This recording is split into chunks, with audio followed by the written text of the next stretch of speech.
So I realized how bad my dust collection was throughout the last build. So here, I decided to do a little upgrade. So take the little card line or tag line off, printed out this 3D dust collection applicator there, installing it over that opening slot. Then using the same screw actually from that to fasten in, hold it in, and then use a modified gate adapter there and make it a little bit more seamless. There's a plug that actually fits over top of it to go right inside my shop vac.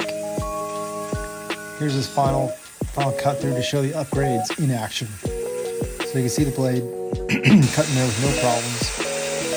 And then the final cut here. Catch you guys later.